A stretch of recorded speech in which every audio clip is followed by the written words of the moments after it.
It is astounding how significantly one idea can shape a society and its policies. Consider this one. If taxes on the rich go up, job creation will go down. This idea is an article of faith for Republicans and seldom challenged by Democrats, and has indeed shaped much of the economic landscape. But sometimes the ideas that we are certain are true are dead wrong. Consider that for thousands of years, humans believed that the Earth was the center of the universe.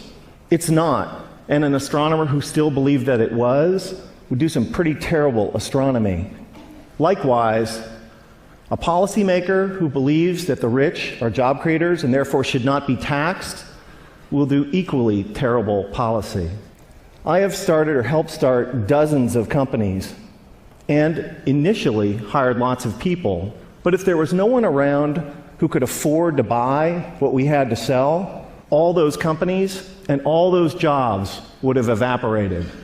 That's why I can say with confidence that rich people don't create jobs, nor do businesses large or small. Jobs are a consequence of a circle of life-like feedback loop between customers and businesses. And only consumers can set in motion this virtuous cycle of increasing demand and hiring. In this sense, an ordinary consumer is more of a job creator than a capitalist like me. That's why when business people take credit for creating jobs, it's a little bit like squirrels taking credit for creating evolution. It's actually the other way around. Anyone who's ever run a business knows that hiring more people is a course of last resort for capitalists. It's what we do if and only if rising consumer demand requires it. And in this sense, calling ourselves job creators isn't just inaccurate, it's disingenuous. That's why our existing policies are so upside down. When the biggest tax exemptions and the lowest tax rates benefit the richest, all in the name of job creation, all that happens is that the rich get richer. Since 1980, the share of income for the top 1% of Americans has more than tripled, while our effective tax rates have gone down by 50%. If it was true that lower taxes for the rich and more wealth for the wealthy led to job creation, today we would be drowning in jobs. And thank you.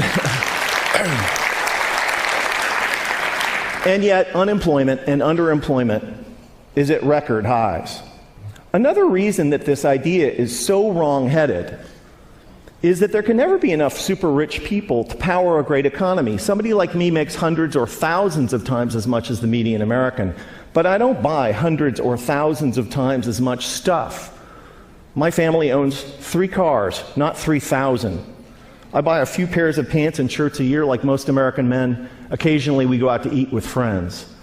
I can't buy enough of anything to make up for the fact that millions of unemployed and underemployed Americans can't buy any new cars, any clothes, or enjoy any meals out. Nor can I make up for the falling consumption of the vast majority of middle-class families that are barely squeaking by, buried by spiraling costs and trapped by stagnant or declining wages. Here's an incredible fact, that if the typical American family still retained the same share of income that they did in 1970, they'd earn like $45,000 more a year. Imagine what our economy would be like if that were the case. Significant privileges have come to people like me, capitalists, for being perceived as job creators at the center of the economic universe, and the language and metaphors we use to defend the current economic and social arrangements is telling. It's a small jump from job creator to the creator. This language obviously wasn't, this language was not chosen by accident. And it's only honest to admit that when somebody like me calls themselves a job creator, we're not just describing how the economy works, but more particularly, we're making a claim on status and privileges that we deserve. Speaking of special privileges, the extraordinary differential between the 15% tax rate that capitalists pay on carried interest, dividends, and capital gains, and the 35% top marginal rate on work that ordinary Americans pay, is kind of hard to justify without a touch of deification.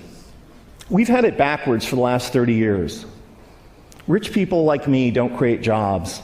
Jobs are a consequence of an ecosystemic feedback loop between customers and businesses. And when the middle class thrives, businesses grow and hire, and owners profit.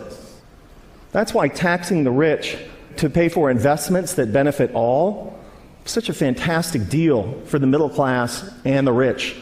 So, ladies and gentlemen, here's an idea worth spreading. In a capitalist economy, the true job creators are middle-class consumers. And taxing the rich to make investments that make the middle class grow and thrive is the single shrewdest thing we can do for the middle class, for the poor, and for the rich. Thank you.